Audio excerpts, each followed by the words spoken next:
All right, good evening, everyone. I am Liz Hobson, and I have the great joy of being the executive director at the Yakima Valley Museum, where we conserve our stories to inspire our community, learn from our past, celebrate our present, and guide our future. On behalf of the staff and Board of Trustees, I am honored to welcome you all here tonight to celebrate the 2025 William O. Douglas Awards.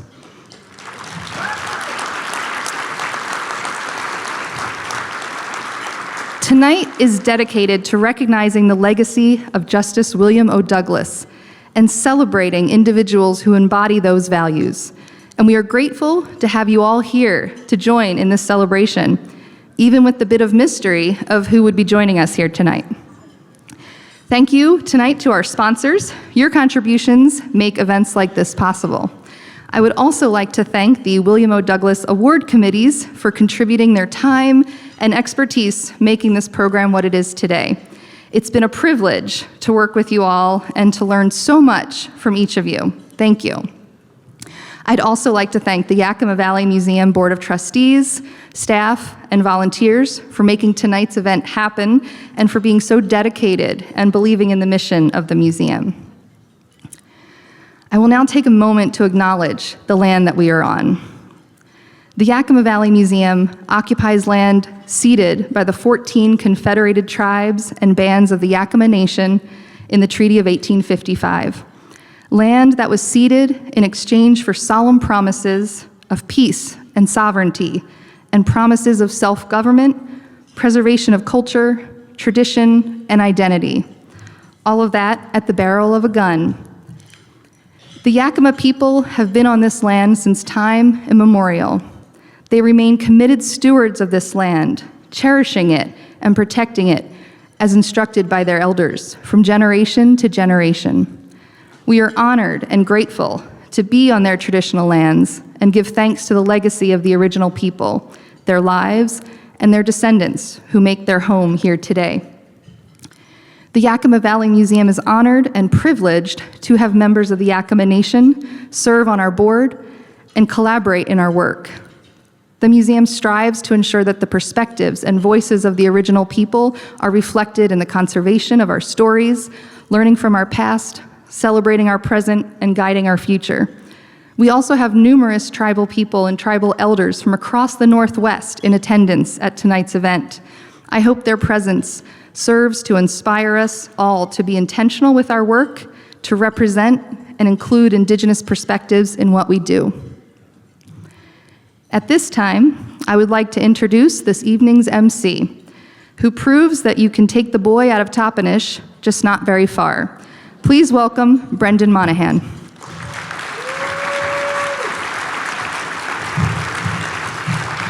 Thank you, everybody.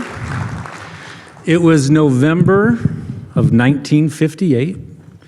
William O. Douglas had just sat down for an interview on television with journalist Mike Wallace. Mike Wallace was interviewing Justice O. Douglas regarding Justice Douglas's new book, The Right of the People. Mike Wallace seemed skeptical of Justice Douglas's view on the First Amendment, and he challenged Justice Douglas. He said, shouldn't the government have some level of control over speech, especially in instances where the community finds speech to be particularly vile or full of hatred? And Justice Douglas, of course, rejected the notion, and this is what he said. He said, the way to combat noxious ideas is with other ideas. The way to combat falsehoods is with truth. And I find those words to really resonate, particularly on a night like this, when people of good intention come to share space with one another and celebrate the ideals and the dreams and the values that we hold in common. Nights like this fill me with hope. Nights like this fill me with gratitude. I'm really excited to share a really fun evening with all of you. All right. Before we get into the actual evening, I've been told that there are some housekeeping matters for me. Oh wait, even before the housekeeping, I stepped on the lead. I learned two things about the Yakima Valley Museum this year, two very important things new to me. One is that if you tell Liz Hobson that you're willing to lend a hand in any way, you might end up being the MC of the William O. Douglas Award benefit. More importantly, I learned this. The museum knows how to keep a secret, right? How amazing is this? I'm told that our honoree, for a year we've only been able to call him our honoree. No one can even use his initials, right? I'm told that the staff of the museum only learned who our honoree was when they read his name on his badge for this evening. I don't know if the U.S. Marshals gives out merit badges for secret keeping, but if you do, Liz Hobson absolutely deserves a merit badge. And so, without further ado, I am delighted to formally and finally announce the recipient of the Yakima Valley Museum's 2025 William O. Douglas Award, Associate Justice of the Supreme Court of the United States of America, Neil Gorsuch.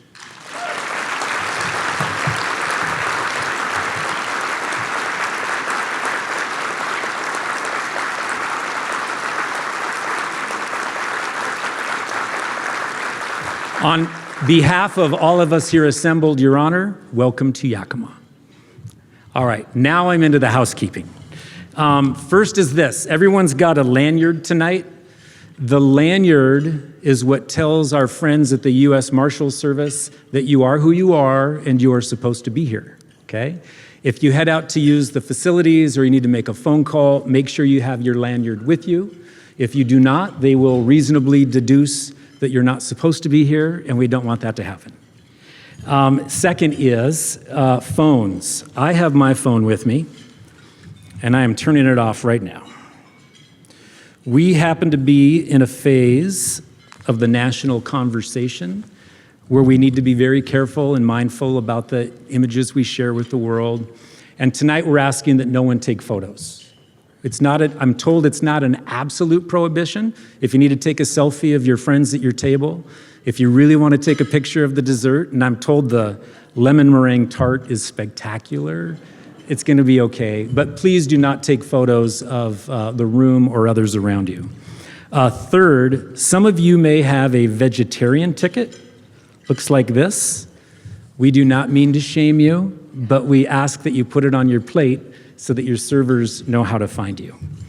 And then fourth, we've got merch. I don't know if you guys went outside. In addition to these fancy, lovely pins from the museum, there are a number of books for sale. Among them are Overruled by this fella named Neil Gorsuch. And I'm told that they are signed copies of the book, so that's wonderful. We have Citizen Justice by Ninth Circuit Judge Margaret McEwen. She has also signed all of the copies. We have Under Mountain and Shadow, which is a wonderful book written by Yakima's own W.D. Frank. It covers the beautiful friendship between William O. Douglas and Kay Kershaw, who is just an iconic figure in Yakima Valley history. Great read. We have the Footpaths of Justice William O. Douglas by Tom Holst, who's one of our presenters tonight. And we have Tannum, the story of Bumping Lake in the William O. Douglas Wilderness by Susan Summit Sir. So please do tonight visit the merch table and support our authors and artists. Okay, we are ready to begin. The Yakima Warriors Association is a local organization that is composed of both Native and non-Native veterans. They are committed to supporting one another and honoring all veterans in the community. Tonight we have with us Yakima Warriors Lauren Corpus, Stan Miller, Robert Repp, Joe Rodriguez, Dale Toddewald, Andy Thompson, and Vic Wood. We would ask, ladies and gentlemen, that you please rise and stand and welcome the Yakima Warriors Association as they honor the veterans of our armed forces.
Good evening, everybody.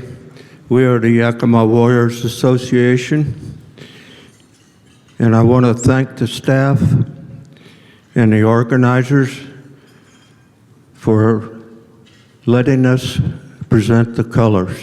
It is our honor.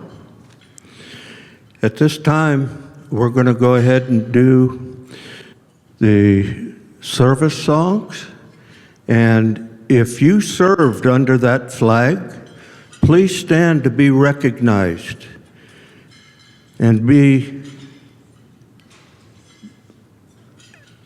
have a song in your heart. Sing your service song.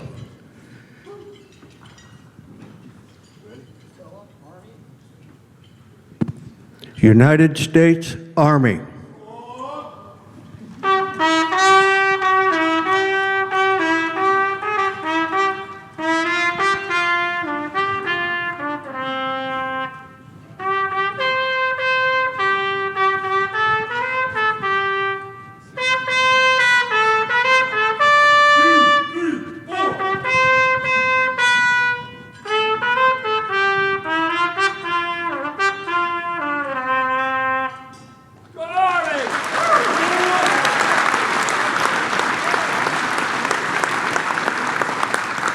United States Marine Corps, stand and be proud.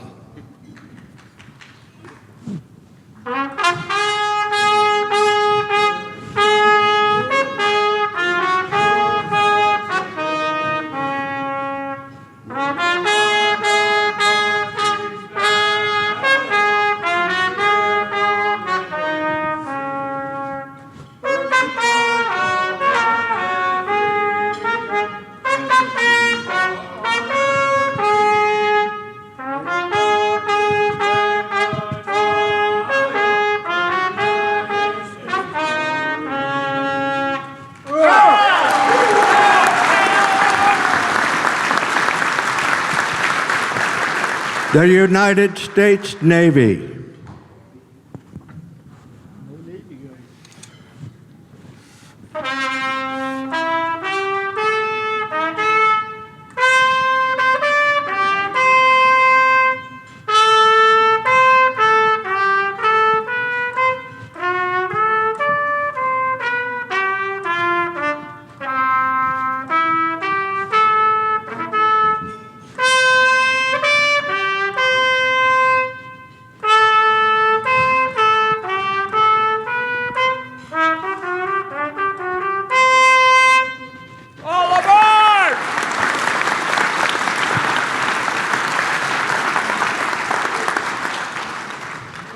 United States Air Force.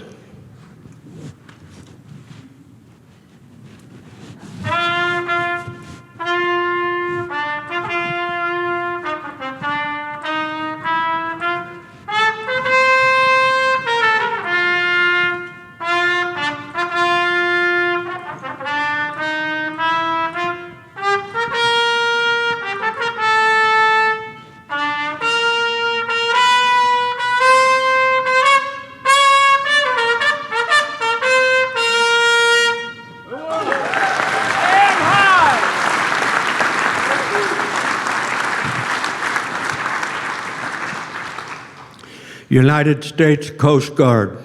One more.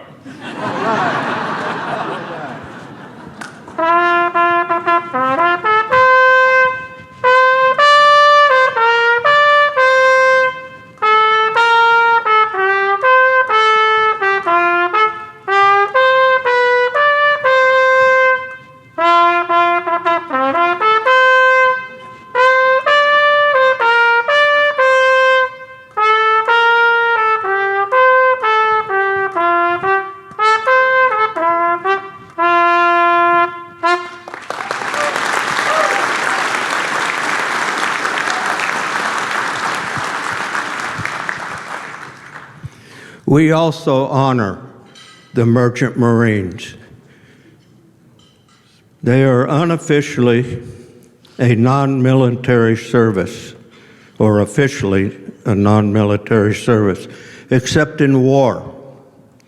Their sacrifice was great during World War II Korea, Vietnam.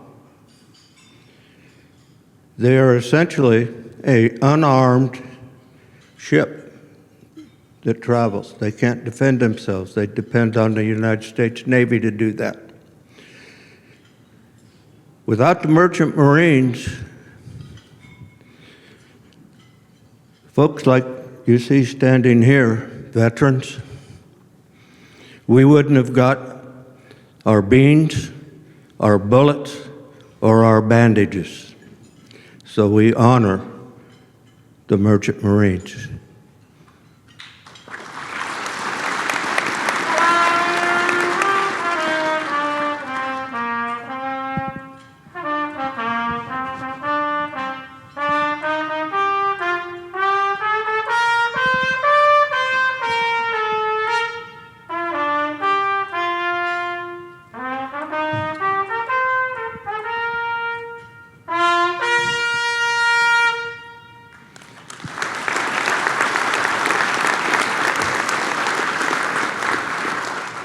And last, but not the least, is the United States Space Force. They're the new guys on the block. Nobody knows what they do. I don't think they know what they do. But they are a military branch of the service.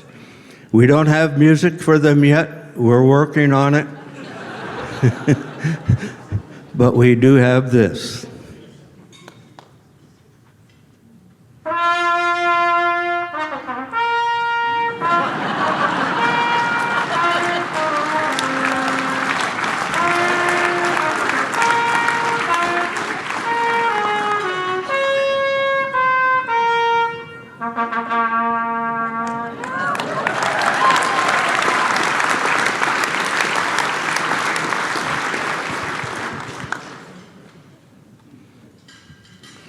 If you will please stand for taps.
Please remain standing for the national anthem. We have a beautiful rendition of the national anthem that will be performed by members of the Davis High School, William O. Douglas's alma mater, jazz choir, Elizabeth Packard, Shannon Wilmus, Logan Ammerman.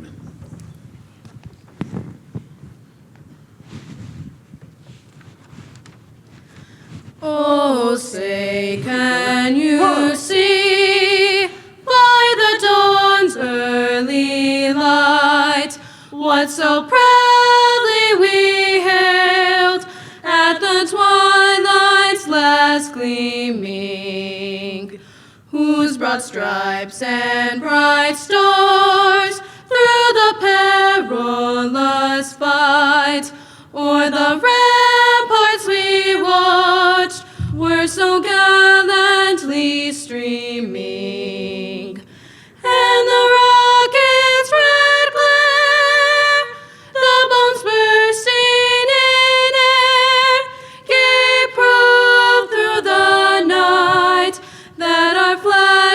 is still there. Oh, say does that star-spangled banner yet wave o'er the land of the free and the home of the brave?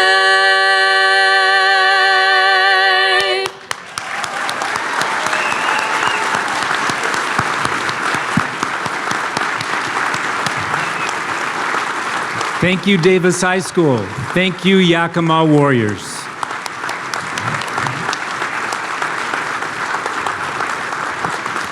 Please be seated.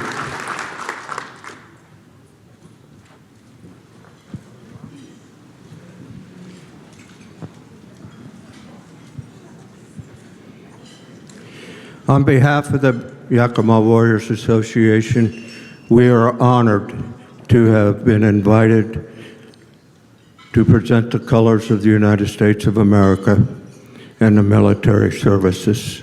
Thank you so very much.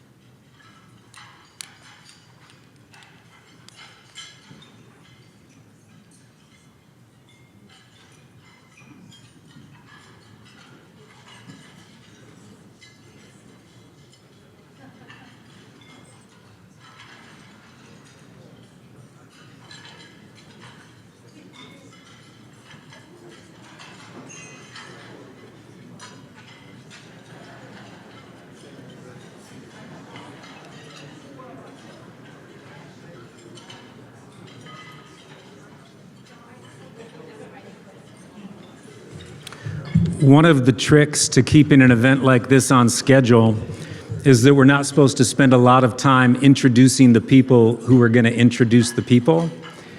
But I'm going to break that rule for Bree Blackhorse. And I'd like to ask Bree to come to the stage. Bree Blackhorse is an enrolled member of the Seminole Nation of Oklahoma.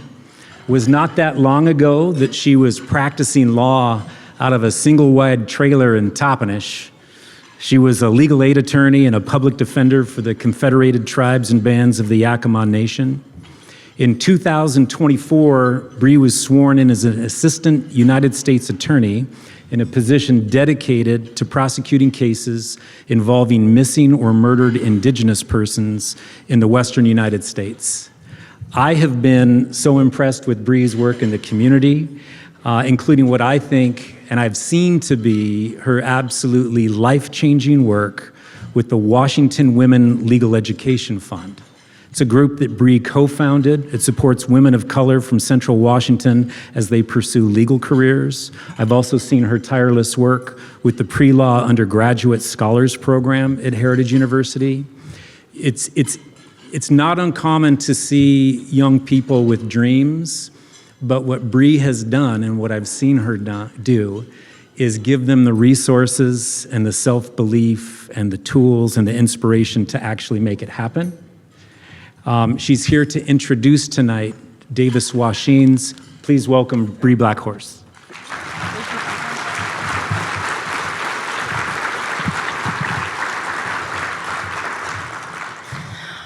Oki, itami setsuku ni taniku shishkanapi. As Brendan just introduced me, my English name is Bree Blackhorse. My Indian name is Prized Woman. I'm an enrolled member of the Seminole Nation of Oklahoma, and I come to you today from the Tom Palmer Band and Beaver Clan. It's my honor and privilege to introduce a respected elder and leader from the Confederated Tribes and Bands of the Yakima Nation, Davis Yellowash Washines. He'll be providing us with a traditional blessing before we share this meal together.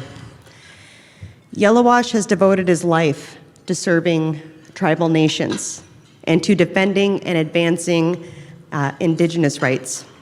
Yellowash served his people for over 3 decades as chief of police for the Confederated Tribes and Bands of Yakima Nation and the Columbia River Intertribal Fish Commission. Following his retirement from law enforcement, Yellowash served as a member of the executive board of the Yakima Nation Tribal Council and as chairman of the Yakima Nation General Council. Yellowash currently serves as the government relations liaison for the Yakima Nation Department of Natural Resources, and he also serves on numerous nonprofit boards and advisory committees throughout the Northwest, including the Pacific Northwest University of Health Sciences, Willamette Falls Trust, the Burke Museum at the University of Washington, and the Yakima Valley Museum. Beyond his public service, Yellowash is a spiritual leader, an educator, and cultural bearer, teaching the Yakima language, guiding youth, and conducting traditional ceremonies. He continues to carry on the teachings of the Washit religion and Shaker Church and the oral traditions of the Yakima people, just as those that came before him have done since time immemorial. Through his leadership, Yellowash ensures that Indigenous voices and Indigenous perspectives are included in the work of governments and community organizations throughout the ceded territory and beyond. Yellowash's dedication to preserving our traditional ways, encouraging our Indigenous youth, promoting public safety in tribal communities, and expanding tribal self-governance and self-determination serves as an inspiration to myself and countless others who seek to carry on that work. His life of service has had and continues to have immeasurable positive impacts on the Yakima Valley region. His life of service has helped make this world a more just and equitable place for our generations, past and present, and for our generations yet to come. Most importantly, his life of service to tribal nations and tribal people stands as a reminder to all of us here tonight that on the far end of the Trail of Tears was a promise. So please join me in welcoming Yellowash to the stage.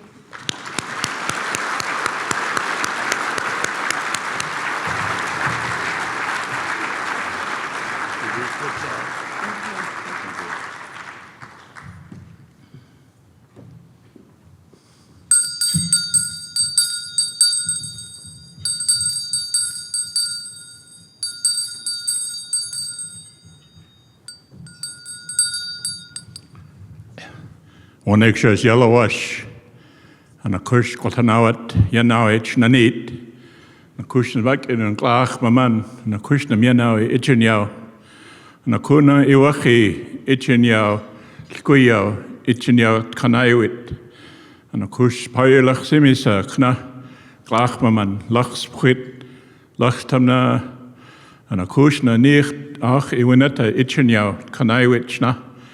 Nes kuna na kush watwi kanas kasinwi ana kush na mimi pakukhana na kumun palalai man yanawit ku papatun kwadat ku watwi chush ana kuchi ana kush na iwa wabtaikash chushin mi ana kush watwi ana kush nas mata wawinat kolal ki ana ku nas ancha tamashwikan ana kush Chiman Ishikta. Good evening, my friends and relatives. Just want to explain a little bit on this part as we gather here in this home. Of all of us have been waiting for this day. And when we come together like this, especially to share a meal, our elders say that it's very important that we continue to recognize the contribution, the sacrifice that the water that you see in front of you makes for us on a daily basis. And that's what this song speaks to, the way the elders interpret it to us, the job that the water has. And so in order to follow those beliefs of our ancestors, of our people, the song speaks to that recognition what the Creator had blessed us with. Then I'll say a few words in language so the Creator can hear me directly. And you can pray in your own way at that time, however. And then when bell rings for the final time, then each of you will ask you to take a sip of water at that time in recognition of this gathering and of the meal that has been prepared for you and I. Chloe Kushnai.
Shnastat kuchnanit anakushta iwachid anakuchi lkuina anakush mimi nakupa kuchana nakushpa shukni chin kushnaika nakushlach shimen payanawi ichinyao nityo anakushta naknoita china klach dun chushin awan paming kutkut ichna ti chamna Kuchi na kushna papatuna tquadat tautnuk yaita timiway anaku namna ne tlach iwinata ichinyao chanaiwit yao anakwana naku shikhyao anaku shtiman patvayanawi nashkona nakushna sachaps nami khwit naku na namna witkan tlach iwinata ichinyao chanaiwit yao anakushna iwachi ichinyao tkuyao ku Chloe Kushnai.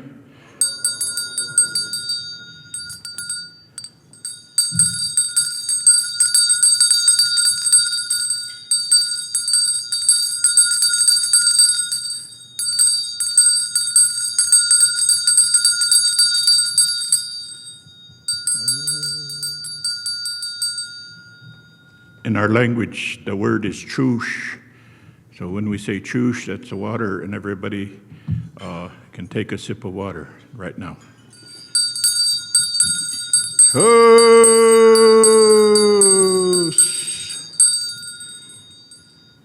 Thank you.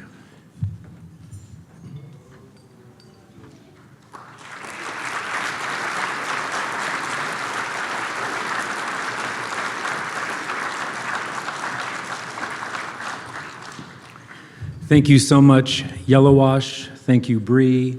Thank you to all of our friends and guests from the Yakima Nation here tonight.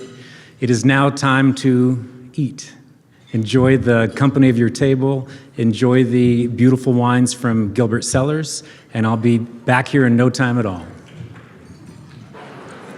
Tom Hulst received an MA in Public Administration from Washington State University. He served as a policy advisor to Washington Governor Dan Evans. He's been an administrator with the State Superintendent Office of Public Instruction and the Superintendent of Peninsula School District in Gig Harbor. He wrote the book, The Footpaths of Justice William O. Douglas, which is for sale outside at the merch table. And he currently teaches political science at Tacoma Community College. He's with us tonight to honor the winners of the William O. Douglas Student Essay Contest. Please help me to welcome Tom Holst.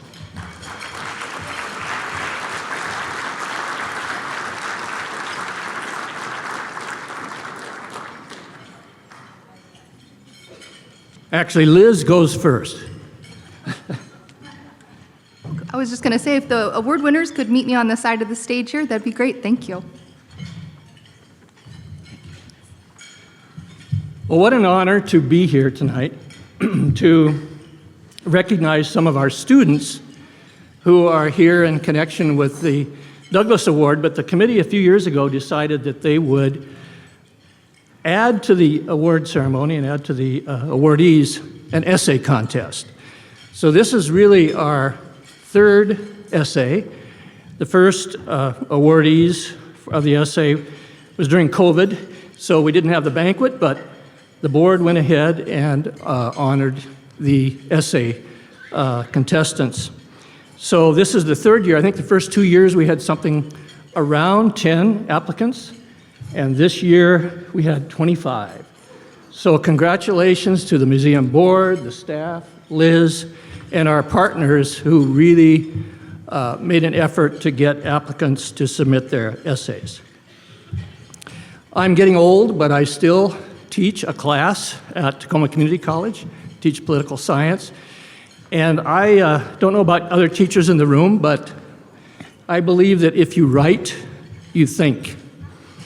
And critical thinking is more important than ever, I think, today. So I read probably 200 or 300 essays a quarter. And I will tell you that the essays we received in this contest are remarkable. And the finalists' essays are beautiful. So I encourage all of you to read them. I believe that in the past, we've put them on the website. And so I believe we'll be doing that again.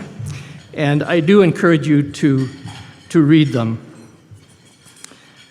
So what a great connection of town and gown with our communities and our schools coming together on an event like this. I wanted to tell you a secret before I go any further. Everyone's listening. That's great. That's great. Liz told me that our honoree, Justice Gorsuch, in the conversation said, "I'd like to read those essays on the plane." I think that speaks volumes about this man. And so, winners, you not only had judges that think your essays were pretty good, you had a Supreme Court justice read your essays. So thank you for that. He said they were really good.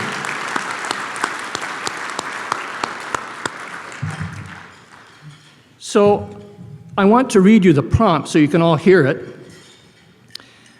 The essay prompt is as follows. What is the importance of the freedom to dissent in modern society?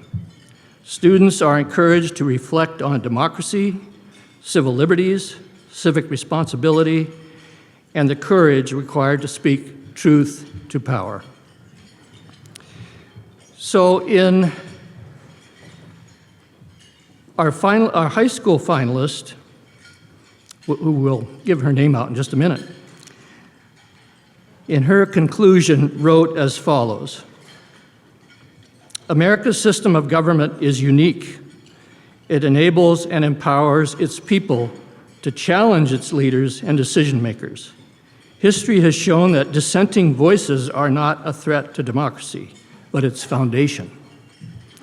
To dissent is not just a right, it is a civic duty that keeps our democracy resilient and responsive. Well done.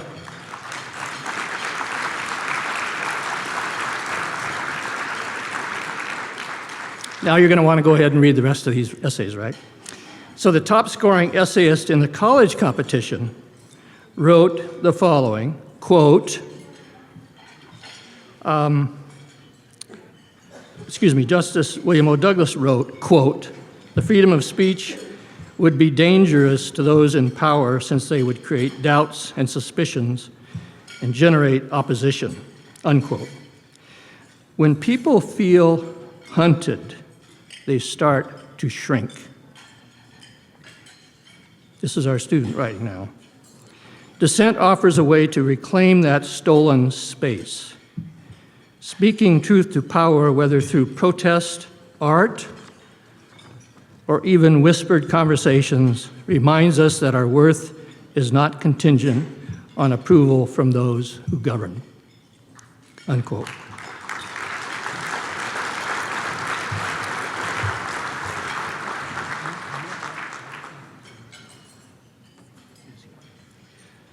So, it is a very real privilege and honor to present the first place high school award to Audrey Livingston, who is here.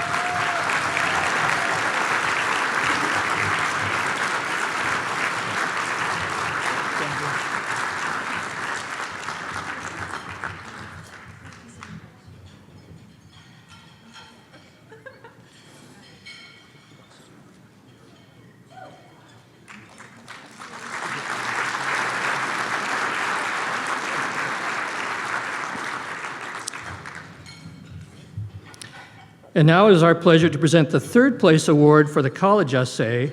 By the way, I didn't say, Audrey is a senior at Eisenhower High School, and her essay is titled Democracy and Dissent, Justice, Journalism, and Civil Disobedience.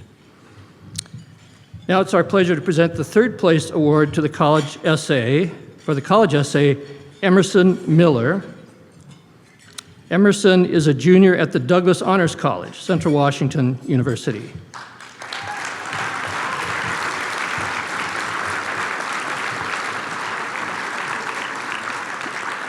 The title of the essay is The Enduring Power of Dissent in Modern Democracy. Congratulations for a job exceedingly well done.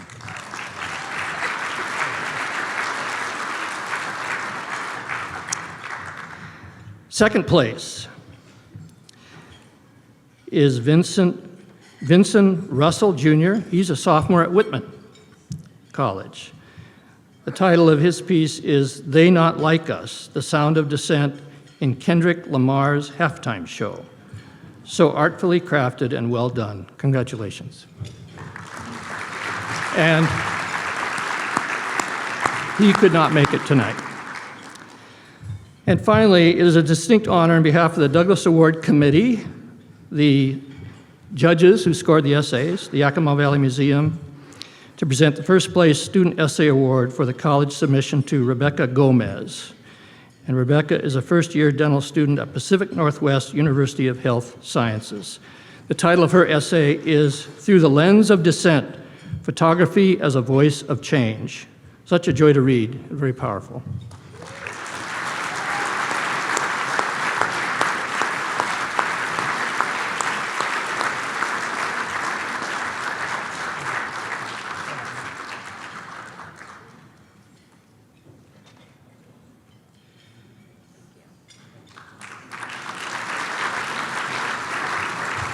So in conclusion, I would just say the essay committee would like to thank the William O. Douglas Award Committee, the museum board, staff, and all the sponsors who made this program possible.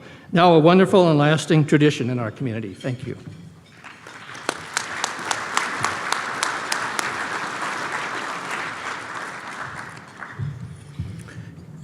Craig Gilbert is a friend of mine. Craig Gilbert is a farmer. He comes from a long line of renowned outdoorsmen. He is the current president of the Board of Trustees of the Yakima Valley Museum, and he might be the most all-around nicest guy in Yakima. He's here to present the museum's Lifetime Achievement Award. Help me welcome Craig Gilbert.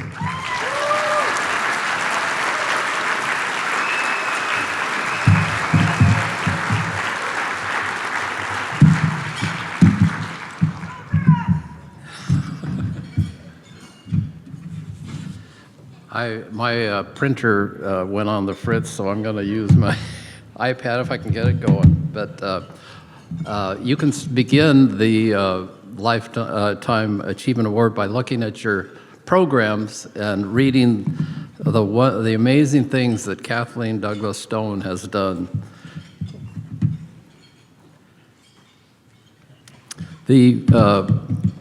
Besides all these things that she's done, that the biggest thing to me is the compassion and the love she has, both for her hometown now in Boston, but also for this area here. She has been a faithful supporter of the museum for quite a long time, and of wilderness areas in our area, and for a lot of education. And she's been very much a person that has tried to bring people together, and that's the part of her that I especially like. There's a lot of division in our country these days, but she has always, in everything she's done, has been a force for bringing people together, getting them to talk to each other, respect each other. William O. Douglas used to say, we can disagree on things, but we can do it without being disagreeable. And she has taken that much further, and has not just had lots of people working together and collaborating on things, such as in the Boston Harbor. She's worked with 3 different things you'll notice in her bio to try to help with getting the environmental things put back and make it resilient and sustainable with different things such as rising tides and hurricanes, so that the one thing I really like is this natural seawall, which they're working on researching and trying to create a way to prevent big high tides and hurricanes from damaging the harbor and the sand around there. She's also done a lot with youth in there, and you'll notice one of the most interesting things she's done there is the Living Lab, where she's getting people to work together on doing lots of research together. So she's been very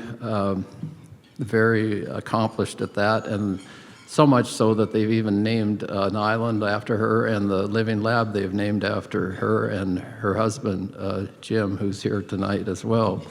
And between the two of them, they've really done yeoman's work with their foundation on many environmental issues. I first got to know Kathy when Barb and I went up to Goose Prairie in 1974 or 75, I think it was, and the two of them were working at that time on the Cougar Lakes wilderness area and trying to protect it because they loved it so much. And after William O. Douglas died, that she and many other people got in on that project and were able to make it happen with the William O. Douglas Wilderness Area. So that merged the Cougar Lakes and many more acres of land that is now up to, I think, 169,000 acres, which is a pretty impressive salvation of that area. And she has, even though she lives in the Northeast, she has remembered her roots here in the Northwest. She was not married, but was born in Portland area and grew up there. And then with Justice Douglas, she was very involved in coming back here and hiking and climbing around this area. And she loves it and continues to support it. Most of all, I really think she has done an amazing job with our museum. After Justice Douglas died, she brought all the papers and the office of William O. Douglas to the museum and donated it. And so we have many of his archival things there, as well as a new exhibit, which I hope you'll all get a chance to visit. And then once she did that, then she came and lectured at the museum about some of the legal philosophy of Douglas. In the last 4 or 5 years, she and her husband Jim have supported an educational programs with the museum, and they have, especially Kathy, has really inspired again this collaborative approach of things and wanted to support that. And the most recent example happened this spring when we put on a water symposium at the museum, and we featured the Yakima Basin Integrated Plan and we had about several hundred people there that came to learn about that plan, and hopefully you'll get a chance to read about it and Google it and find out, because it's an impressive thing that Yakima and this group has done of farmers, of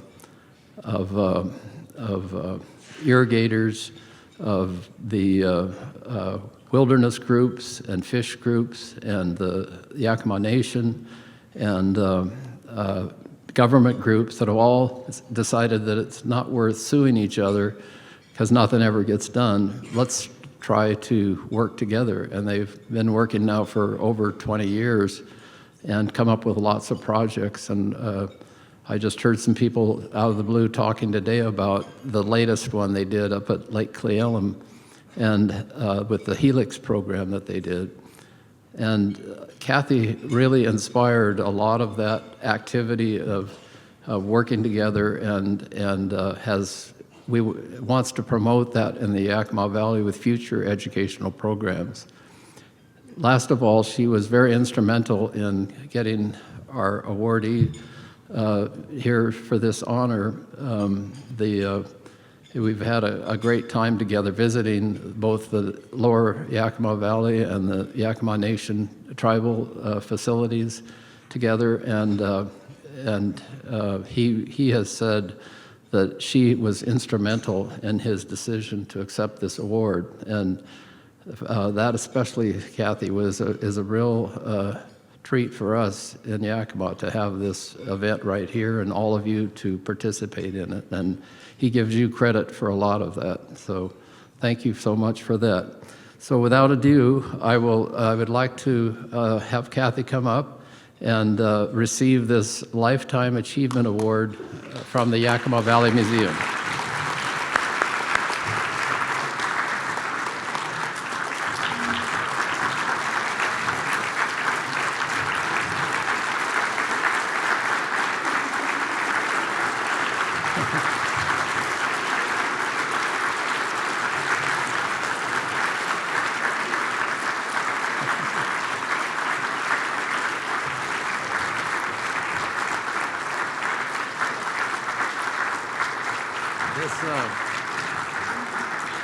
This is a lovely piece of art that was carved by our very own John Barony here in Yakima. John, are you lift your hand up? He's here somewhere in the audience. But it's made out of a birch tree that he found close to Justice Douglas's house, and He likes using birch because it represents flexibility and strength, and I think that really symbolizes you. It has the fir trees that he thinks look like fir trees around Goose Prairie, and there's lots of fish on the Bumping River, and then there's a symbol, I think, is that the Living Lab symbol, I think? And, it is. Yeah, so yeah, that's a special thing. And I think there's a goose in here, but I can't find it right now for Goose Prairie. So anyway. There was one goose, one time. Yeah, that flew in, right. Yeah, why don't you, anyway. First of all, Craig, I don't recognize myself. That was much too generous an invitation. But I'd just like to say that it's an enormous pleasure to to be here this evening honoring Justice Gorsuch and my late husband, William O. Douglas, for their decisions upholding the rights of Indigenous communities. Justice Gorsuch has been described as the fiercest proponent of Native American rights on the Supreme Court, and that comes as no surprise to those who are involved with that issue. Justice Gorsuch, the only Westerner on the court, knows these issues well, and like my first husband, Justice Gorsuch has a personal relationship with nature, enjoying hiking, fishing, and other activities outdoors. So his commitment to Indigenous rights and communities is steeped in his personal knowledge of the world around him. His support is widely known and much admired, and I am very pleased to be on this platform with him as he accepts his distinguished award. As a young woman, I always loved coming to the Valley. Before marrying Bill, I was a city girl from Portland, Oregon, and being so close to the circle of nature was really somewhat new to me. I remember well the early times and the many times that we drove from Seattle to Yakima, and can pinpoint the moment when you're driving and looking over the mountain, and before me is the valley. Each summer I would see it coming to life, fruit trees, rows of corn, animals grazing. We would stop by the road and pick up produce from small farm stands on our way to Goose Prairie. And there I took in the landscape. While I did, Bill would tell me stories of old Yakima. But before long, I felt that Yakima was really my home as well. And returning this week with my husband, Jim, I feel the same sense of awe for this landscape and all who inhabit it as I did many years ago when I was young. The museum, which I've followed for so many years, is entering a new phase of growth. We are delighted to help expand that role and the role that the museum can play in the Valley. Our goal is really Bill's goal, to bring communities together, to share ideas, to seek common cause, to solve common solutions. As the late Pontiff, Pope Francis said, we are obliged to take care of our common home. Bill knew to accomplish that, and to accomplish anything in the world, one needs to reach out to people on all sides of an issue and bring them into dialogue with one another so that we can solve problems together. The museum can serve a huge role in that process, just as Craig was saying in the March conference on water, and there's so many other opportunities for that. As we bring people together, we help transmit the values of partnership and the shared purpose that we want to give these values to future generations. I am deeply moved by this recognition and look forward to continuing our important work together. I want to thank you for the award, but mostly for keeping me connected to this very special place. Thank you.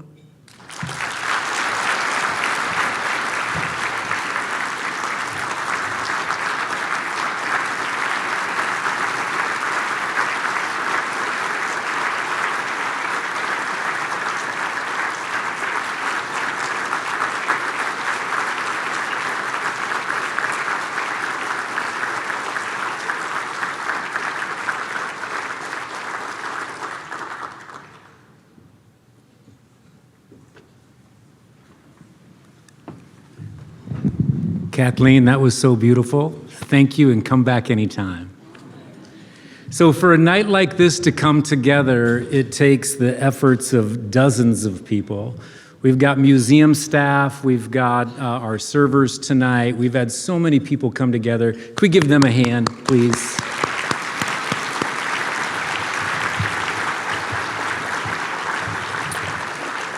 In addition to the work of dozens, it has also taken the tireless, unrelenting, absolute dedication of one person, and that person is Liz Hobson.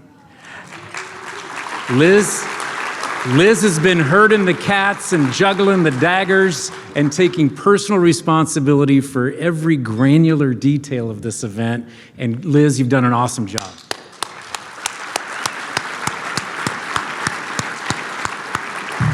So please help me in welcoming back to the podium the Yakima Valley Museum Executive Director, Liz Hobson, for the presentation of the William O. Douglas Award.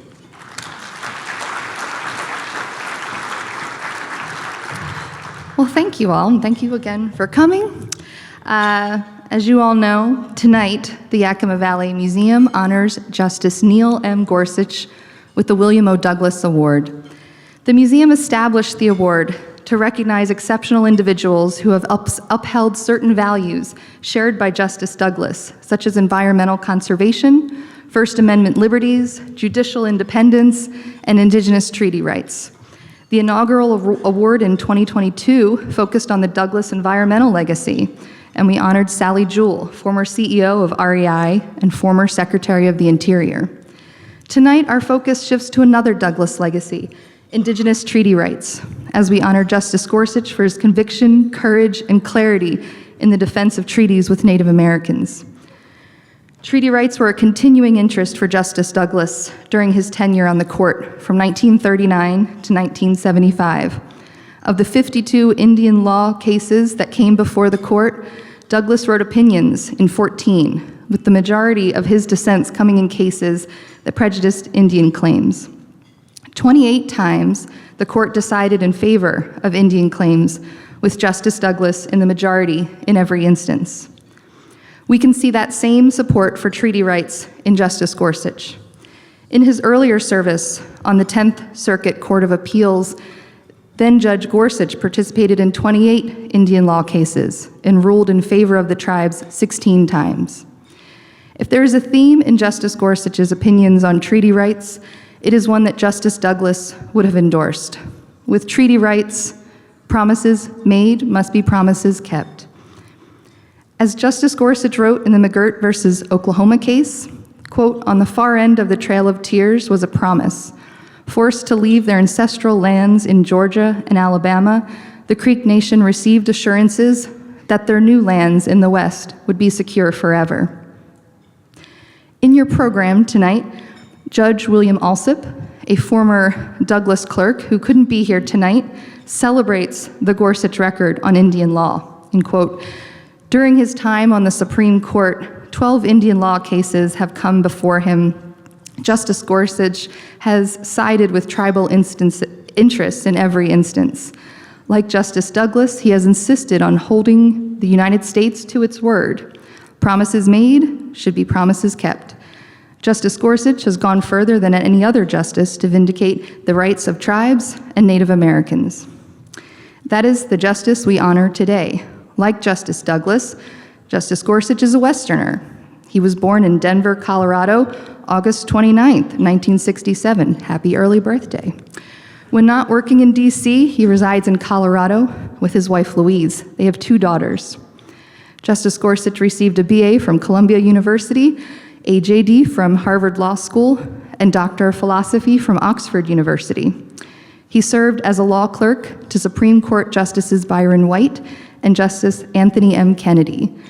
He worked in private practice and for the Department of Justice.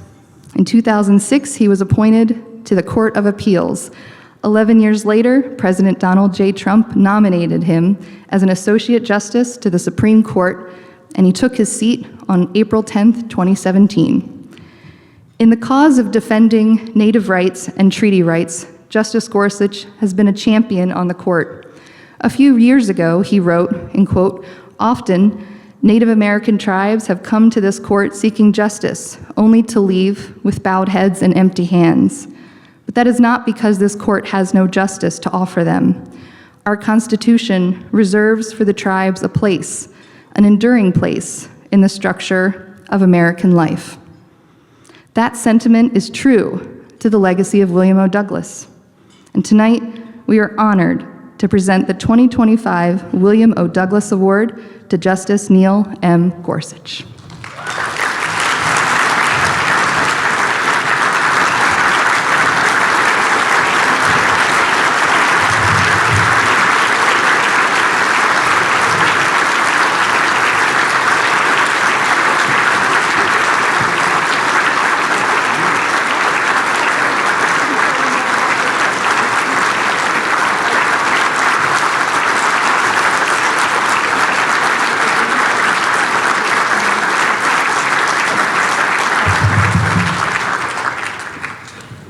Well, this is truly stunning.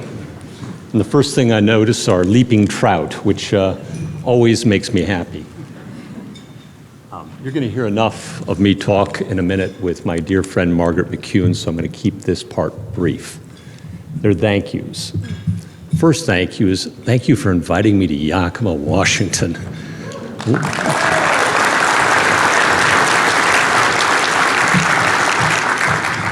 Any opportunity to get out of the noise of the city where you can't hear crickets, you can't see the stars, you can't hear a flowing stream, you've got me sold.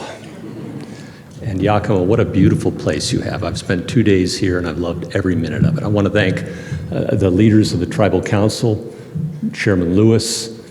I really thank you very much for the warm hospitality you showed me. Is Davis here still? Davis?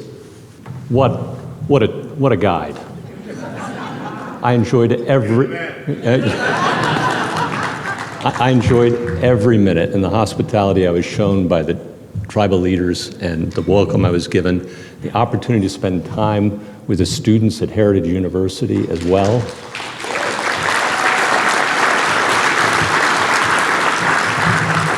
I think you have something very special there in a place where you can educate people where they live. They don't have to leave. And it's open to everyone, but with a special focus. And I think that's a wonderful mission. And I was deeply impressed by the students I had the opportunity to meet. And I'm really grateful I had that opportunity.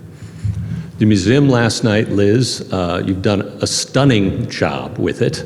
The new William O. Douglas exhibit is spectacular. I have to admit, it gave me a little PTSD to see the office in that much detail. It looks a lot like my office, and this is my break.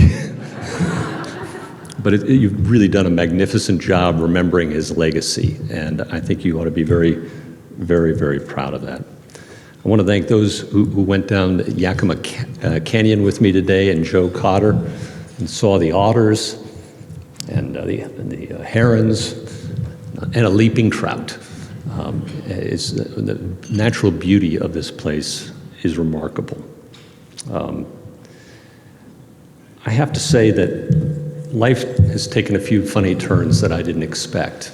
One of which today is I'm in a town where my uncle was an Episcopal priest for years. And at St. Timothy's? Okay, all right. And the number of people who come up to me to remember him is just very personally touching, the stories you've shared with me. And for that, I'm deeply grateful. My cousins, his daughters, are very excited that I'm here. And so thank you for that. I had a moment with him at that church today as well, very special time. But the weird twists of my life include a strange and unexpected assignment to Washington that I really didn't foresee coming. There were a lot of happenstances that get you into a place like that. And then you find yourself thrown into a canoe with people you've never met, right? And Douglas had a saying that you're strangers in the morning when you enter the canoe, but usually by the end of the day, you're fast friends.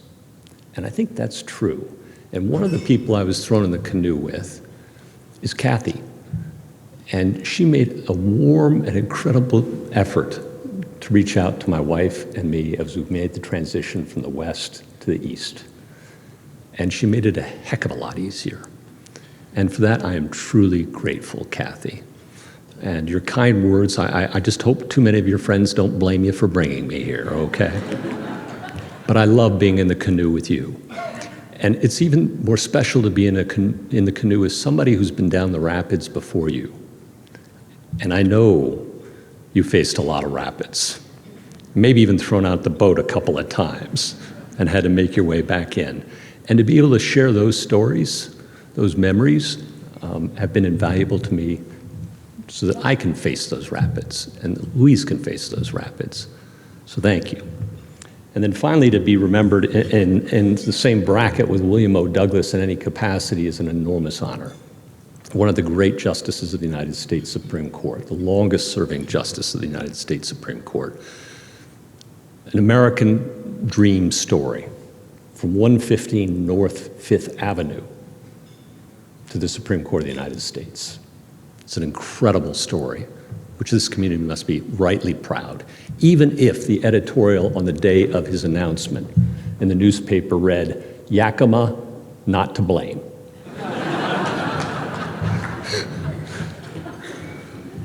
Them's part of the rapids I was talking about earlier. So, fierce defender of our Bill of Rights, fierce defender of our wildernesses, and every day as I make my way to work, I go down the C&O Canal on my bicycle. And I say a little thank you and a little prayer for preserving that little bit of wild that allows me an hour in nature where I can hear the sounds, I can see the sights, the animals, the flowers, before I have to go sit and listen to lawyers for 3 or 4 hours. No offense, but that grounds me greatly. So thank you very much for this honor, and now we can get on with the show.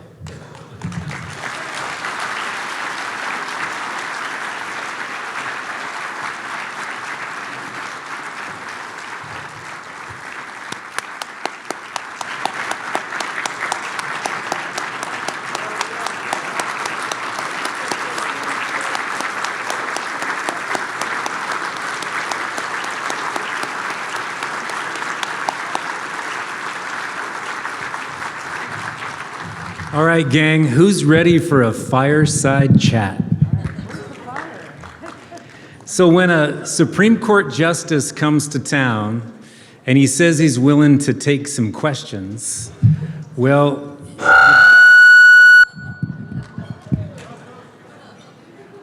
you better call on your champions. And so tonight we have two of Washington State's most pioneering, badass women of the law, and I'm delighted to introduce them both. The Honorable Deborah Stevens is the Chief Justice of the Washington State Supreme Court. She's a proud graduate of the Gonzaga University School of Law, where she later taught constitutional law and appellate advocacy. Is there anyone from Gonzaga in the room, by any chance? Chief Justice Stevens has taught speech communication. She's coached college debate teams, which is why we wanted you up here. She's coordinated the Amicus Curiae program for the Washington State Trial Lawyers Association. In 2007, she became a judge with Division III of the Washington State Court of Appeals. Division III is responsible for hearing the appeals from the decisions of all of the trial courts in Eastern Washington, including the most important one, Yakima County Superior Court. In 2008, Chief Justice Stevens became the first judge from Division III to ever serve on our Supreme Court. She's also the first woman from Eastern Washington, but she promises you not the last woman from Eastern Washington to serve on our Supreme Court. Judge Margaret McEwen is a senior United States Circuit judge, having served on the Ninth Circuit Court of Appeals for 27 years. Judge McEwen is the first woman partner with the law firm of Perkins Coie in Seattle and Washington, D.C. She chaired the U.S. Judicial Conference on Codes of Conduct Committee and currently serves on the Judicial Conduct and Discipline Committee. As the chair of the ABA Rule of Law Initiative and as a board member of the World Justice Project, she has worked closely with judges and lawyers around the world on numerous issues, including the rule of law and women's rights. Judge McEwen is a member of the American Academy of Arts and Sciences, a fellow at the Stanford Center for the American West, and an adjunct faculty member at Georgetown Law School and the University of San Diego. She's the recipient of the American Inns of Court Lewis Powell Professionalism Award at the United States Supreme Court. Again, at the merch table, you will find a signed copy of her book, Citizen Justice, The Environmental Legacy of William O. Douglas, Public Advocate and Conservation Champion. And last but not least, Judge McEwen is an outdoor enthusiast. She was a member of the first American expedition to Mount Shishapangma, did I get that right? In Tibet, where she survived an avalanche at 21,000 feet. So, Your Honor, Your Honor, Your Honor, let's have some fun.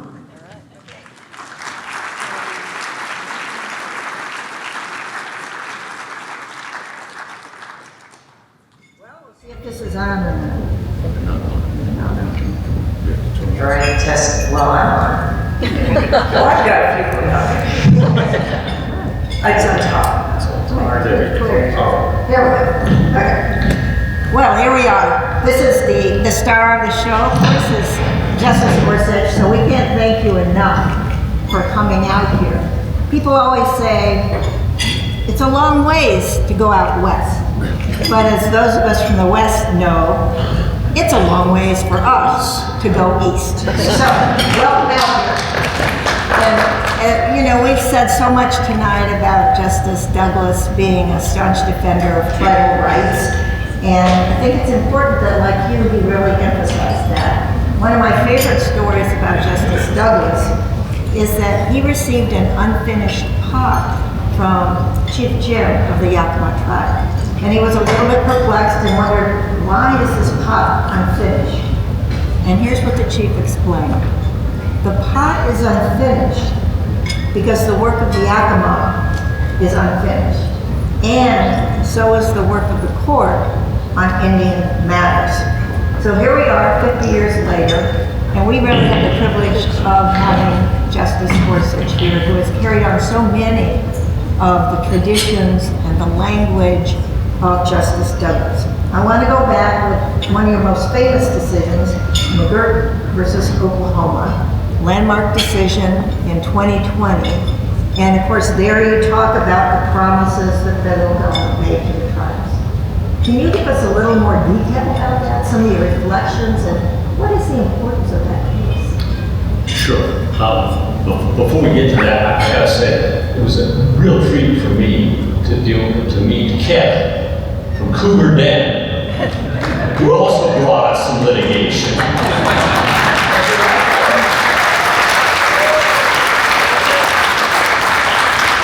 Got to visit the scene of the crime. It was a lot of fun. I really appreciate sharing some stories and learning more about that.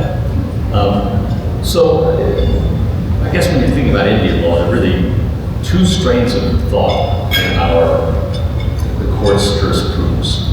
One, that tribes are independent sovereigns, and they are recognized as such in our Constitution in at least a couple of places. One where Congress is given the authority and responsibility to regulate. Can you hear me okay? Not good enough. Okay. Regulate commerce with the tribes as they move with foreign nations. And in second place, the treaty clause, that's the supreme law of our land. And one can view it that way, or one can view it as, and there's a lot of unfortunate language in the Supreme Court's decisions at the time, treating tribes as lords of the state, and worse. And someone who takes faithfully the original meaning of the Constitution, the choice between those two is pretty easy. And McGirt, from that perspective, is a pretty easy case. It involved the Creek Nation, who were made certain promises. They left the East Coast at bayonet, walked the Trail of Tears. They were going to be given a reservation. And like most reservations, it was pretty crummy land. the nation thought at the time, and later decided, oh, there's some valuable things there. Familiar and sad story. And over time, the federal government withdrew some of the powers of the tribe, circumscribed its abilities, the allotment era, we all know that sad story. But never withdrew the treaty. Never withdrew the treaty. Can Congress do that? Yeah, Congress has that power. It can take aside treaties with foreign nations and it can take aside treaties with tribes if it wants to do it. But it has to do it. And in McGirt, it's pretty simple.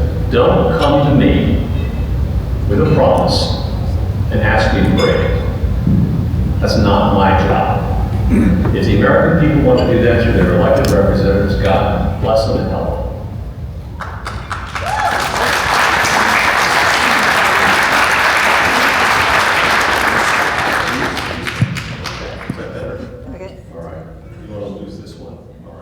Turn that one. But now I think we can all hear, right? So, yeah, turn that one on. Yeah. So one thing we do know is that 80% of the federally recognized tribes are in the Ninth Circuit, that is the Western. We had a few in the 10th Circuit. And there's a few in the 10th. But if you want 80%, you come to the 9th. So anyway, but I know while you were on the circuit court, you also wrote a number of tribal decisions. And then, of course, McGirt and others are not the only tribal cases you've written on the Supreme Court. So what do you want our audience to know, who include, of course, legal scholars, lawyers, and members of the Yakima tribe, but also members of the public here in the Valley? What do you want people to know about tribal law? Yeah, I think it's pretty much what I touched on at the beginning, which is, what is our original meaning of the Constitution? What does it say about tribes? How does it treat them? It doesn't treat them as wards. It doesn't treat them as second-class citizens. It doesn't give Congress the ability to do whatever it wants. It certainly doesn't give states the ability to do whatever they want with respect to tribes. Tribes are sovereign nations, and that's how the Constitution treats them. And if you're an originalist, somebody who believes in following the Constitution and the words on the page, that's the end of the matter.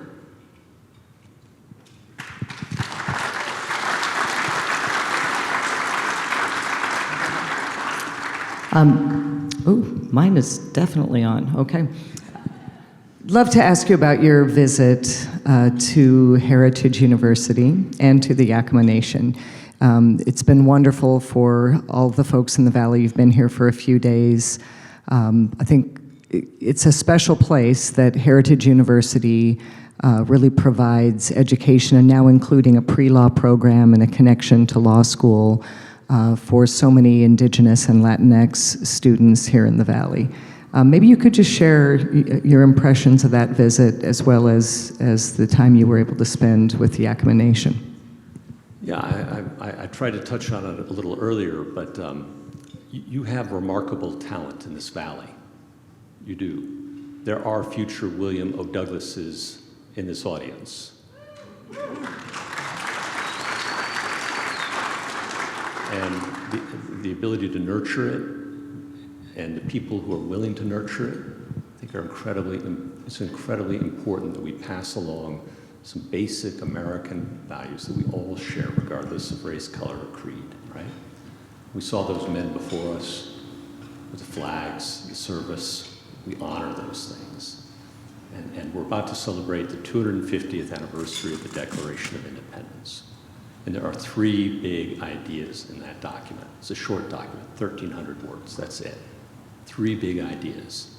We're all created equal. We have a right to rule ourselves. And that God gave us certain inalienable rights. They don't come from government, and government can't take them away. And those ideas unite us. And they unite us far more than anything that divides us. And what I saw both at the Nation and at Heritage are young people who understand that, and who understand the incredible inheritance they've received, both in their culture and as members of the United States of America. And I see enormous promise in people like that. People, as Kathy would point out, who are willing to work together and goodwill and listen to one another, right? I mean, people today like to talk a lot, and you're going to hear me talk too much. But listening is really more important. As a judge, right? If I listen to my colleagues hard enough, long enough, we will eventually find something we can agree on. And then we start there. We start there. And I think that's something that I saw at the Nation and at Heritage. I saw young people who really have great promise, and it was really a thrill to be there. You know, virtually every single one of our Supreme Court justices has come from the East Coast. And that is true today, except Justice Gorsuch. Of course, we've heard about his time growing up in the West. And much like Justice Douglas, you know, you were born out here, spent time in Washington, D.C., came back to the West, and now you're in the East Coast. You also clerked with two of the few justices from the West. Justice Byron White, who came from the 10th Circuit, and Justice Tony Kennedy, who came from my court, the 9th Circuit. So I'm interested to know, how did these life experiences of you as a Westerner, how did they inform your time, not only as a lawyer, but as a judge on the 10th Circuit, but more importantly now, on the Supreme Court? Well, let's talk about those two men, because they were pretty formative for me.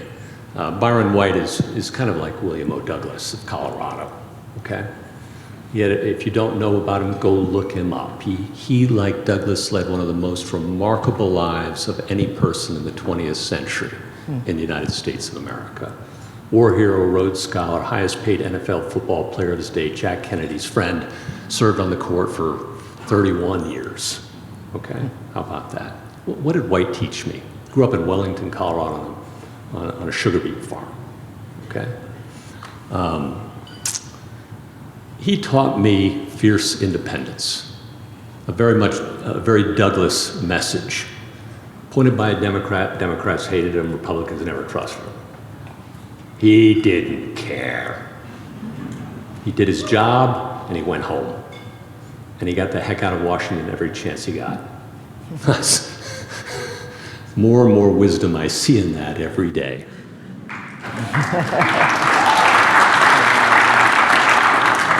Tony Kennedy is the Craig Gilbert of the United States Supreme Court. He's just about the nicest person you will ever meet. And if anybody embodies the idea of being able to disagree without being disagreeable, it's Anthony Kennedy, and he taught me that. Wow. Well, we know a lot about Justice Douglas and his legacy, and despite what the newspaper said, the truth was Yakima was very, very proud to have Justice Douglas as a native son. So he is a great champion of conservation. I would say maybe it's the most conservative thing he ever did was to be a champion of conservation. So you can appreciate that. But I've looked at some of your opinions, both on the 10th Circuit and then when you went on the court, and you use language that really is reflective of some of Justice Douglas's language. There is one case when you were on the 10th Circuit, you wrote about the Gila National Forest, and here's what Justice Gorsuch had to say. He said, first set aside by presidential decree in 1899, the forest is a place of soaring peaks and rugged canyons, covering 3 million acres and embracing what may be the first formally designated wilderness area in the country. So I know you have a personal connection to the outdoors and to wilderness. I know I know we're lucky to have the C&O Canal. I wouldn't call it a wilderness, but apart from riding down the C&O Canal every day, what is your connection to the wilderness and outdoors? Oh, well, you know, growing up as a kid in Colorado, you learn to fly fish before you learn how to ride a bike. You learn how to ski before you learn how to ride a bike. I mean, that's those things. You're hiking before you're running. I mean, those were just things that my family did, that you just had to do. And all of those things collectively, and I'm speaking to people who know this is your life too, right? You recognize how small you are, how relatively unimportant you are in nature. You recognize the wonder of creation and the amazing things that it took for this planet, this valley, to become what it is over eons. Your insignificance is, I think, an important thing. The balance of life, how important water, as we raised our glasses tonight, is. Our lands and keeping them clean. All those things you learn as a Westerner that I think maybe when you grow up in a big city and you spend your whole life in one, maybe more difficult to understand and appreciate, right? And as a judge, you have to take seriously, there are many places and many roles to protect these things. I wish I could go march like Justice Douglas did. Oh my goodness. I mean, that man took the right to petition seriously, the First Amendment right to petition. We now have some judicial ethical canons that make that. Stopping you, Justice. Yeah, but yes, you would. Yeah, you would. Oh, I so admire his tenacity about that. But as a judge, the cases come to you. You have to decide them, and you realize that the federal government has a lot of answers, and they're a very important role player in the preservation of our environment. But so are the people who live there. So are the states. So are like the guy that took us down the river today, Joe Cotter. There's someone who loves and cares for and wants to make that resource last. And so whether it's Colorado experimenting with renewable energy mandates, or California deciding that it wants to have a humanely raised pork, right? Or whether it's people in Montana who want to clean up a Superfund site more than EPA does, you have to ask yourself, the federal government has a role, but don't people in a referenda, a great Western tradition there as well, and don't states have something to contribute to these things? Mm-hmm. And I think those things are easy to lose sight of when you're sitting in Washington and where you think you know all the answers. Mm-hmm. I wanted to take in a slightly different direction and talk about your work on the court. You mentioned earlier, the importance of when you talk with your colleagues, that collegiality and listening until you find a point of agreement. As Judge McKeown mentioned, you clerked for 2 justices. I think you were there in the 90s. You saw the dynamic of the court then. Even since you've been on the court, new members have joined the court. Someone once said to me that each new member of a Supreme Court makes it a different court. And I wonder if you could just reflect on that character of the court and the changes that you've seen. Well, that was Byron White who said that, actually, famously. And I think that's absolutely true. In some ways, coming back to the court after 35 years or whatever it was, from being a law clerk, the first thing that struck me is how little had changed. Circulating draft opinions in hard copy. Email? No. I remember Justice Thomas, when I was a law clerk, he dragged this library cart with all of his briefs into the conference room by himself. I mean, the stacks of paper. And he'd be laughing going down the hallway with this big, booming laugh. And the first day I walk out of my chambers, and what do I see? There's Clarence Thomas dragging his cart. And I wound up serving with 3 justices who were there when I was a law clerk. Him, Tony Kennedy, for whom I clerked. That's crazy. And Ruth Ginsburg, right? It was remarkable. So the continuity of the place is hard to overstate. We today decide fewer cases than we did in the 90s. We can talk about that if you like. But about 40% of the cases we decide unanimously. And that's kind of a miracle, if you ask me. In a country of 330 million people, you all file about 50 million lawsuits a year. You are a very litigious lot. And I'm not counting your speeding tickets, your traffic tickets. Those are real lawsuits, all right? And most all of them get resolved in trial courts. Tiny fraction go to courts of appeals like our courts of appeals. Small percentage. I served on the 10th Circuit for 11 years with judges appointed by President Obama all the way back to President Lyndon Baines Johnson. 6 states, 2 time zones, 20% of the continental United States, okay? Very diverse court. We were able to agree on cases 95% of the time unanimously. That's power, that rule of law, the solidity of our law. And all the court takes, all we take, are the cases where those lower courts have disagreed, right? Where there's really good arguments on both sides, and we still, and there are 9 of us, not 3. Can you get 9 people to agree on where to go to lunch?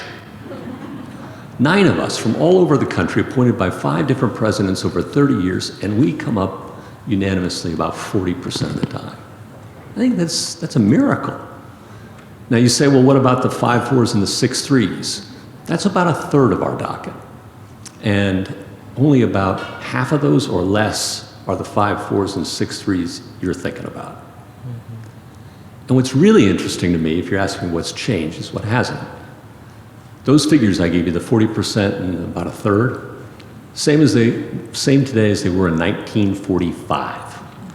In 1945, by the way, Franklin Delano Roosevelt had appointed 8 of the 9 justices of the United States Supreme Court. And so I think that continuity is what strikes me most and what struck me most coming back to the court. I will say one big difference now versus when I joined the court, it's a much younger court. Much younger court. We don't talk about opera nearly as much at lunch. And for me, that's a blessing. Well, you talk about unanimity, but I do want to focus somewhat on dissent as well. And one of the things that I love the most that Justice Douglas said is the Constitution was meant to take the government off the backs of little people. So he wrote a number of opinions, and he talked about how one of the purposes of dissent is to annoy, for the people to have the last word. And I've seen some of that in your opinions as well. You talk about we the people. So what does that mean? Well, I don't dissent as much as Douglas. I don't think anybody has, No. or ever will. Never will. Well, they might. How many? 800? Did you say something? No, 500. 500. That's an incredible number. That is powerful. A wise old judge told me when I became a judge for the first time, I have a mathematical formula that will teach you when to dissent and when not. And I said, ooh, I'm all ears. And he said, the answer is when I is greater than I, when your indignation is greater than inertia. And remember, Neil, inertia is one of the most powerful forces in the universe. Now, I haven't quite taken it to that extreme, but yes, I do dissent. I do dissent. And when you're dissenting, you're really writing for 2 purposes in my mind. One is a lament. It's a lament. It's a loss that you feel that's very real for our rights, for our constitutional structure, for the promise of the rule of law in some way. But you're also writing for the future. Mm-hmm. It's a message in a bottle to the next generation, right? Mm-hmm. And it is a message to we the people, right? Those very famous first words we sometimes forget. Government isn't supposed to be done to us in this country. We're supposed to do it, right?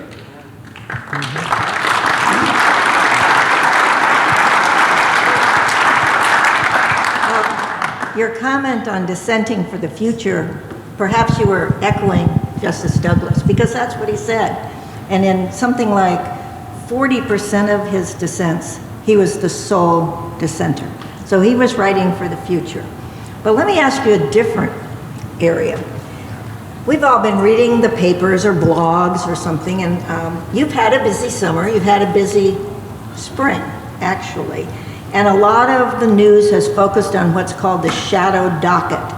That sounds somewhat sinister, actually. So it's also called the non-merits document, docket. Do you want to talk about what does this mean, the shadow docket? We're getting wonky, aren't we? All right, sure, I'd be happy to do that. So those 70 or 80 cases we hear year 60, those are our merits cases. Those are the ones that are, have a final judgment in the lower court. Fine. Well, sometimes somebody wants a temporary restraining order or a preliminary injunction, kind of a preview of the merits to either stay some action, usually by the federal government when it comes to our court. You'd have it with respect to state governments. Tribal courts would have it with respect to tribal governments. To stay things temporarily during the pendency of the rest of the lawsuit. The Supreme Court's always handled those emergency matters, death penalty cases being the most frequent historically. So say there's an emergency docket, I'd accept that. Shadow docket, I don't even know what that means. But every court in the country... Well, I think the shadow docket to the public has meant that you're not having a signed opinion. Sure, okay? sure. No, sure. Every court in America has, if you want to call it a shadow docket, that's fine. You can call it whatever you like. I'm happy with that, Margaret. But every court in America, whether it's the lowest court in the land or an intermediate court or the state Supreme Court or the U.S. Supreme Court, is asked to resolve preliminary injunctive or TRO type matters on a type basis to deal with the life of the case. Not the final judgment, but the life of the case. Have we gotten more of those recently? Without question. And why? Well, I'm no social scientist, but I'll give you a couple of hypotheses. Do we have lately pretty energetic executives? Yeah, I think we could probably agree on that. Do we have people who are very energetically opposed to those executives? I think we could probably agree on that too. Does that tend to lead to litigation? On big things where it can't wait till the end of the case. They want to know right now what's going to happen during the case. Yeah. Well, that's what courts are for, right? And when you're stuck with the Supreme Court of the United States, which is the only court that's provided for in the Constitution, is invested with all the judicial power of the United States, well, you guys keep us busy. You're getting your tax dollars worth, I'll say that. Can I ask a follow-up to that? And it was alluded to earlier, which is there's some attention, not just on that kind of busy, but the I suppose the not busy, the dwindling number of cases that the court hears. We know that in order for the Supreme Court of the United States to take a petition for cert, only 4 votes are needed. In most state courts, certainly here in Washington, it takes a majority. It takes 5 to decide to hear a case. And I will say we have a diminishing docket too. Oftentimes on the theory that we could do worse, but what's your thought on that? Whether do you think it would be useful for the development of the law or for perhaps trust and confidence in the rule of law if the court heard more cases? Well, being a clerk to Byron White, I had very firm views on this. He probably wrote almost as many dissents as Douglas, but usually to dissents from denial, not on the merits. And they were not long. They would just say, I would take this case because there's a circuit split. He wrote hundreds and hundreds of those. And so my instinct coming to the court was just that the docket is smaller. Maybe it was over 100 when I was a law clerk, and now it's maybe 60 or 70 cases a year. And I thought, well, by golly, I can work harder than that. Justice Douglas used to say he could do the job in 4 days, and with 1 law clerk. I can't do that. I'm impressed. But getting there is very interesting. I stayed out of the cert pool, which is kind of a group initiative by many of my colleagues, because I thought maybe we could spot some things and help out find other cases. And what I will tell you is we can haggle over whether the number should be 60 or maybe 80, but you're not going to find 100. You're not going to find 120 circuit splits the way that you did 35 years ago. And I don't know why that is. I think you're right, the lower courts have had dwindling dockets. The Court of Appeals, by and large, have had dwindling dockets. That's where we get our cases from, right? You do fewer things, we do fewer things. I think part of it, if I'm really speculating here, and only the lawyers will enjoy this part, is you remember when we used to have to shepherdize cases, right? Manually, go to the library, and it was very easy to miss how another court around the country had resolved a similar issue. It's very difficult to find the law. Today, it's a couple of pushes of a button, and you'll have immediately assurance that you're really getting all the information as a circuit judge, as a state Supreme Court judge, about what your colleagues have thought on that issue before you decide. Right. And I do think that that has led to fewer disagreements. That's interesting. So typically the public calls the Supreme Court the highest court in the land. But we know that's kind of a trick question, actually, and I know you know of a higher court, even higher than the Supreme Court. And I want you to relate to us the anecdote about your former boss, Justice White, and the highest court in the land. Oh gosh, there are a few of those. Directly above our courtroom is an attic, and that attic contains a basketball court. The basketball court is a little wonky because it's the attic, so you kind of have to decide when you're playing, is the roof inbounds or out of bounds? And back when I was a law clerk playing with the police officers, Supreme Court police, it was a very old floor and a lot of dead spots. And the police knew exactly where they were. And they'd back you into them, the ball would die and they'd steal it. White used to play horse up there with me when he was in his 70s. And he had been a great athlete. And even then, he still had tremendous eye-hand coordination. And his best shot was at the free throw line, facing away from the basket, without looking. And he'd do one of these, and then whoosh, whoosh, and he'd hit 3 out of 4. There's an apocryphal story that I do not know to be true. Okay. That there's one rule about the basketball court, and only one fixed and firm rule. Thou shalt not play when courted. It's so ingrained that it just cries out. Thou shalt not play when court is in session, because you can hear the basketball bouncing. And the story goes that after Justice White retired, he was up there playing with some law clerk, which I totally believe. And Justice Rehnquist, then Chief Justice Rehnquist, heard the telltale signs. And he sent a note from the bench. He was a stern man. When that time light went off, you sat down. And the note read, "You're fired." He didn't know it was White up there, though. White sent back a note saying, "Think again. See Article 3 of the Constitution." Oh, that's good. Well, I don't want to leave here without talking about your book. So. Yeah, I'd love to ask. And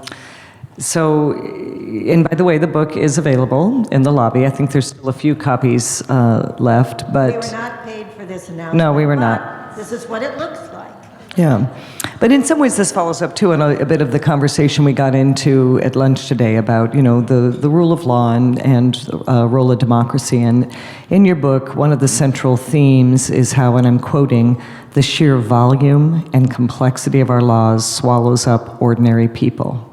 What inspired you to write this book that really urges, I guess, less law? And what message of hope do you think we can take away from that? Well, I think a lot of things, I think the diminishment of trust in our society and the diminishment of our interactions with one another, I don't see this in the Yakima Valley, but I see it a lot of places. Our involvement in our intermediate institutions, our churches, our clubs, where we get to know one another face to face rather than through machines, has had some consequences. When you trust people less, you turn to a little more to solve your problems. And we become rather impatient. We wanted our problems solved, we want them solved now, and we want them solved maybe for everybody. No exceptions, across the country. Fix it. When's the last time you voted for somebody who said, I'm going to pass a law to get rid of the laws. No, I'm going to do this. I'm going to. And I just saw that manifesting in my courtroom as a circuit judge and then as a justice in some really odd ways. Why is a fifth grader who burps in class not taken to the principal's office, but arrested and handcuffed and jailed? Why is a company that provides Medicare coverage, home health care services, small company in Kansas, accused of Medicare fraud and almost put out of business for violating rules that it turns out didn't exist at the time it provided the coverage? The government was just so confused about which regulations applied. It makes them up so fast that it applied the wrong set of. It took 6 years for that case to get to my court at the 10th Circuit, and for 3 judges to figure out they just lost track. They just lost track. Why is a veteran thrown out on his benefits disability claim for filing an untimely petition when the law very clearly says it's timely, but the agency has a rule that it's made up that says it's untimely, and that judges just defer to that rule rather than read the statute themselves? I kept seeing more and more of these cases, and it just made me worry that ordinary people who are trying to do nobody any harm are getting thwacked. And I went to study it further. Guess how many federal criminal laws are on the books? Federal, not, used to be most crime was done at the state level, right? Truth is, nobody knows how many federal crimes there are. In 1982, President Reagan assigned a lawyer at the Justice Department to count. She gave up after 3 years, and she got to about 3,000, okay? Today, the estimate is probably double that. So in 40 years, we have doubled the size of the federal criminal code. You think that's a lot? Well, we allow Congress to delegate authorities to agencies now, and they get to write criminal laws too. Guess how many there are of those? Nobody knows. But at least 300,000 federal administrative crimes are on the books. The Federal Code of Regulations started off, the Federal Register started off in the 1930s. The first year published had 16 pages of regulations by the federal government. Today, it's over 70,000 pages every year of new regulations. And I do not worry about large corporations. I do not worry about rich people. They can hire very fancy and perfumed lawyers, and some of them are in the audience, and I'm glad you make a good living with it.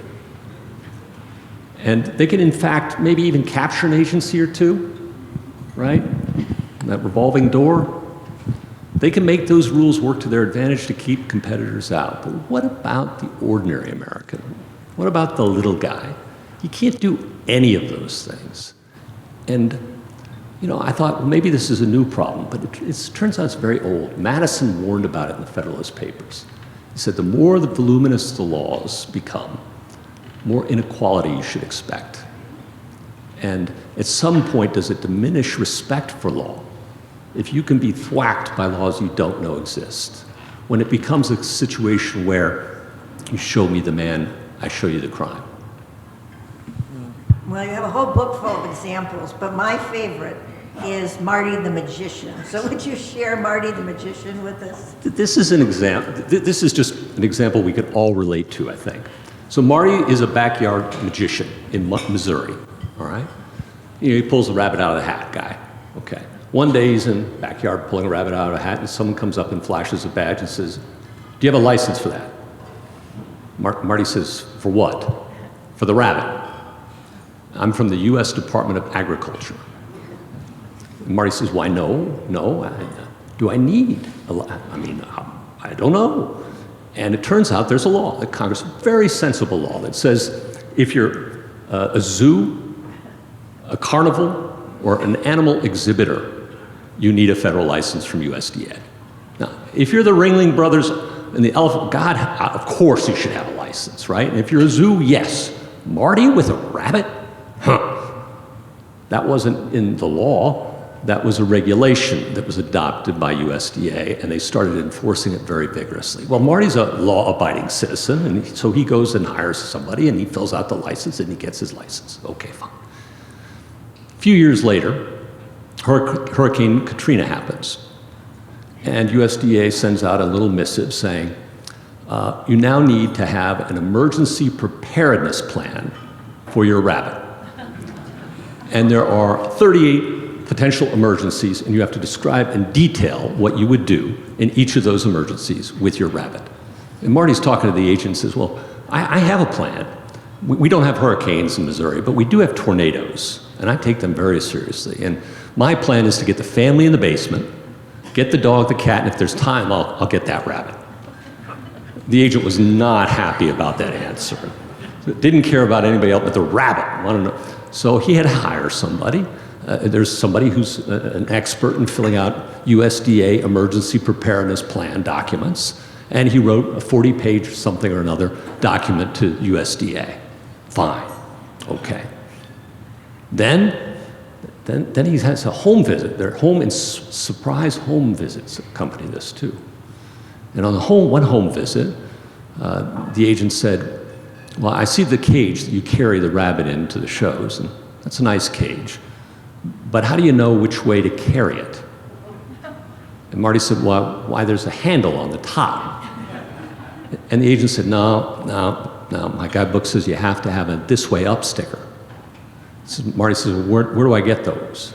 The agent says, I'll send you some. 2 weeks later, courtesy of the American tax dollar, 200 this way up stickers appeared in Marty's. So those are the kinds of stories that I have seen as a judge that boggle my mind, that we're spending money doing what? Now this one has a happy ending, as it turns out. Marty and other animal exhibitors got the USDA to finally bring down that regulation. So good for Marty.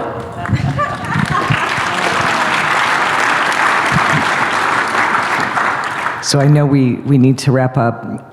So Margaret and I had a question we thought would be fun to hear, because we talked about your book and some other writings, but when you're not reading law, what do you like to read or watch, or when you're not doing work, what brings you energy, renewal, solace, fun?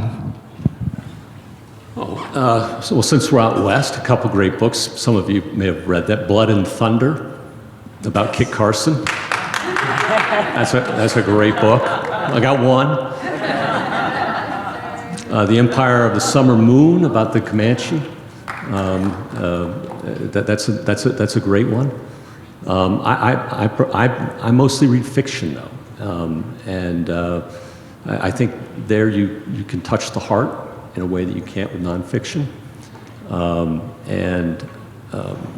John Williams from Denver is one of my favorite authors that very few people have heard of. I highly recommend any of his 3 books. Each one is a gem. Stoner is my favorite. I know, I'm telling you, he's from Colorado. Yeah, all right. 2 for 2. Are you in the same book club? Yeah. Wonderful novel. So those are a couple. Okay. Well, we know that Justice Douglas loved the outdoors. And as you know, he often said that he'd rather be on a mountain thinking about church than in church thinking about a mountain. So as Kathy knows, up at Goose Prairie, quite a lot went on. Lawyers trekked out there dressed like you all, dolled up, and they would present petitions. And he'd say, what a way to dress in the wilderness. Come back tomorrow and I'll give you my answer, which was usually denied. And he would put it on a rock out there. But I guess you don't take petitions anymore at home or on a rock as a justice. So where do you go for solitude? And what do you do for fun with your family? Well, the same things I was taught doing as a young man. We ski. We do a lot of skiing together. My knees are still good, so it's the Moguls at Mary Jane. It's my favorite place. Black Diamond Moguls as long as I can, every day. Keeps the gapers away too, doesn't it? So that is something our family does together. We fish together. We ride horses together. We keep 2 horses. Justice Douglas also had horses, as you know. The outside of a horse is good for the inside of a man, Ronald Reagan said, and I believe that. Those are some of my very favorite things. If you can catch me on a fly stream, I've had to learn that the East Coast has got some fishing too. Yeah, I've even learned how to fish Lake Erie for steelhead. So, beyond your role as a Supreme Court Justice, do you see yourself as having a broader role in society, as having a role in the arc of history? Oh, I think there are very few justices, and William O. Douglas is one of them, who will be remembered that way. And this is a good note to end on, Margaret. When I was a law clerk to Byron White, we were walking through the first floor of the Supreme Court building, where all of the portraits of the justices hang. And he asked me, how many of these cats, I think they were cats or they were dogs. It was always a cat or a dog. How many of these cats can you name? Do you know who they are? And I want to impress the old man, but I also had to be honest. So I said, about half. And he said, me too. And then he said, and that's about how it should be. And when I'm gone, nobody will know who I am. And I thought that was both, at the time, completely misguided, okay? He led the NFL in rushing, and he was a Supreme Court justice, and he was a war hero, and a Rhodes Scholar, okay? And he came from nothing in Wellington, Colorado. There's no way that man would be forgotten. He was my childhood hero. He was the John Elway of Colorado, the Peyton Manning of Colorado. How could somebody like that be forgotten? And then I thought, what a terribly sad way to think of yourself at that age, too. When I walk down that hallway now, I see it totally differently. I see tourists standing in front of his portrait, quizzically wondering who the hell he was. No idea. And him knowing that that's exactly how it should be in a democracy run by we the people. The judges, what's our job? Our job is to follow the law. It's not to make it. It's to let you make it. Sometimes you don't want to make those hard decisions. I get it. They're hard. But they're your decisions to make. The first 3 words, we the people, is not we the judges. And that's what Byron White was trying to tell me, that in a democracy, judges have an important role, right? We're there to protect the rights of the unpopular when they come before us and ensure everybody gets a fair shake in their disputes, but we are not there to be philosopher kings. And so I fully expect that 10 years after I'm plugged into the ground, people are going to wonder, who the hell was he? Well, those of us here,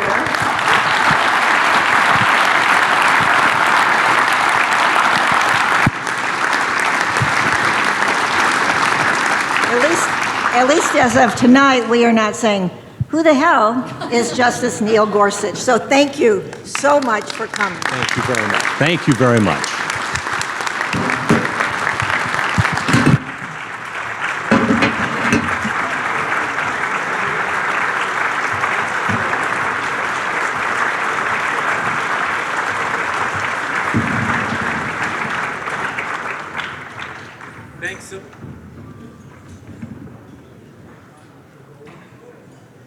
Thank you so much, Chief Justice Stevens. Thank you so much, Judge McEwen. One last round of applause for Justice Gorsuch, our 2025 William O. Douglas Award winner.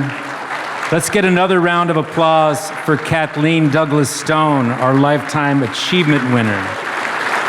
And while we're at it, another round of applause for our student essay winners. Thanks so much. On behalf of the Yakima Valley Museum, thanks for coming, everybody. It's been a wonderful night. Please consider checking out the William O. Douglas exhibit. It's really wonderful. Drop by in the next few days. Drive safe, and we'll see you next time.